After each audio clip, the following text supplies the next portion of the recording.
Krishna college of education द्वारा संचालित online classes में आप सभी का स्वागत है। बीएड सर्टिफिकेट की बुक लिंग विद्यालय और समाज के अंतर्गत हम स्टडी कर रहे थे स्त्री शिक्षा।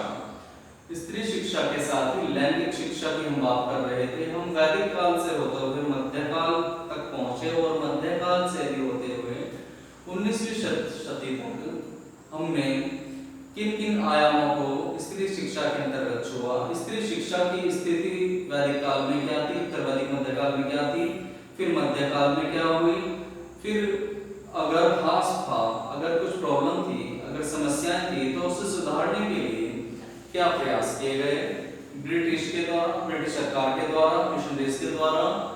और अब हम स्टडी करेंगे, अब हम अध्ययन करेंगे कि 20वीं शताब्दी में स्त्री शिक्षा की स्थिति क्या रही और लैंगिक शिक्षा पर भी प्रकाश डालेंगे।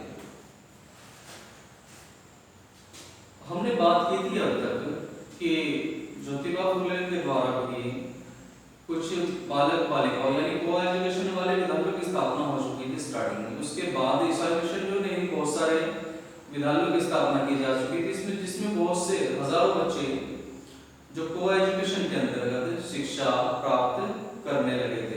इसके बाद हमारे जो बहुत से समाज सुधारक हैं, राजा राम मोहन राय जी और लॉर्ड विलियम बेंटिक वगैरह ने मिलकर शिक्षा के क्षेत्र में काफी प्रयास किया, शिक्षा में जागरूकता लाने की कोशिश की, स्त्री शिक्षा की तरफ सबका ध्यान जागरूक कराया। तो अब देखते हैं कि 1902 से लगाकर 1921 तक के समय में शिक्षा के प्रति लोगों में काफी जागरूकता उत्पन्न हो चुकी थी। 1904 में श्रीमती अनी बेसेंट ने बनारस में सेंट्रल बालिका विद्यालय, हिंदू बालिका विद्यालय की स्थापना की। 1916 में दिल्ली में लेडी हार्डिंग मेडिकल कॉलेज की स्थापना की गई, जो भारत का पहला मेडिकल कॉलेज है। इसी साल बंबई में महिला, जो समय मुंबई था,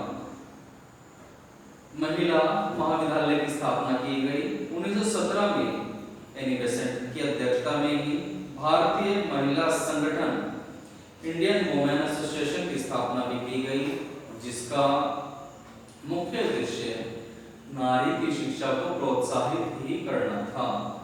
इस समय में 19 महाविद्यालय, 675 उच्चतर माध्यमिक विद्यालय, 21,956 प्राथमिक विद्यालय स्थापित हो चुके थे। बालिकाओं की शिक्षा की प्रगति उनकी विवाह की आयु बढ़ने से भी हुई, क्योंकि बाल विवाह के कारण उनको शिक्षा से वंचित कर दिया जाता था। इस काल में प्राथमिक, माध्यमिक और उच्च शिक्षा के क्षेत्र में उनकी भागीदारी और सक्रियता बढ़ी। कॉलेज की शिक्षा में भी विशेष उन्नति नहीं हुई। महात्मा गांधी ने स्त्री शिक्षा और स्वतंत्रता आंदोलन में भी स्त्रियों की भूमिका पर विशेष बल दिया। स्त्रियों को पुरुषों के साथ कदम से कदम मिलाकर चलने के लिए जोर दिया गया, आवाज उठाई गई, जिसका प्रभाव स्त्रियों की स्थिति पर भी पड़ा, उनकी दशा पर भी पड़ा। 1936 में गांधी जी ने अखिल भारतीय स्त्री संघ की स्थापना की, जिसके माध्यम से अपनी मांगों को उन्होंने रखना प्रारंभ किया। राजनीतिक जागरण के कारण भी स्त्रियों की सामाजिक सुधार में, सामाजिक दशा में सुधार आया। 1937 में प्रांतों में भारतीय मंत्रिमंडल बने और उसी समय महात्मा गांधी ने देश के सामने बेसिक शिक्षा योजना की प्रस्तुतिकरण किया, जिसके परिणाम स्वरूप जो हमारा प्राइमरी लेवल है, इस पर लड़कियों की शिक्षा का प्रसार स्टार्ट हुआ। 1946 से 47 में ही 28,196 बालिका शिक्षा संस्थानों की स्थापना हुई, जिनमें 21,679 प्राथमिक विद्यालय और 2370 माध्यमिक विद्यालय, 4288 व्यवसायिक और तकनीकी संस्थाएं, 59 आर्ट और विज्ञान कॉलेज थे, जिसमें पढ़ने वाले छात्राओं की संख्या करीब 42 लाख थी।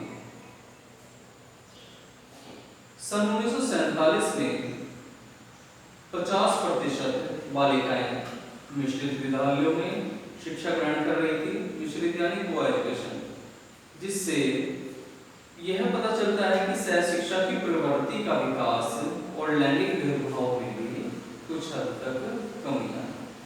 इसके अंतर्गत कुछ आयोग भी बनाए गए जिन्होंने अपने अलग अलग सुझाव प्रस्तुत किए।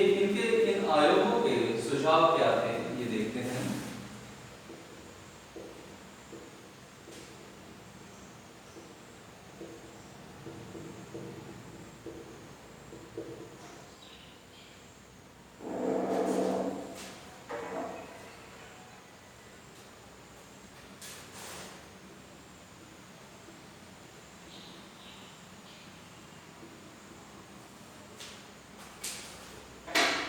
विभिन्न आयोगों के सुझाव।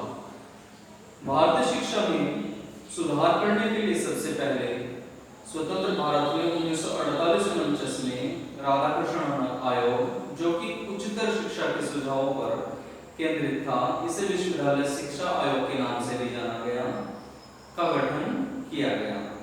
आयोग ने स्त्री शिक्षा को गंभीरता से लेते हुए बहुत से सुझाव दिए, जिनमें से कुछ हैं।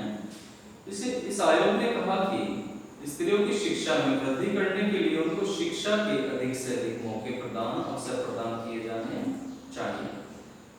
और क्या कहा इन्होंने? इस आयोग ने कहा कि स्त्रियों और पुरुषों की शिक्षा एक समान न हो, अपितु बल्कि स्त्रियों को उनकी एप्टीट्यूड, उनकी अभिरुचि के अनुसार ही पाठ्यक्रम का निर्माण किया जाना चाहिए।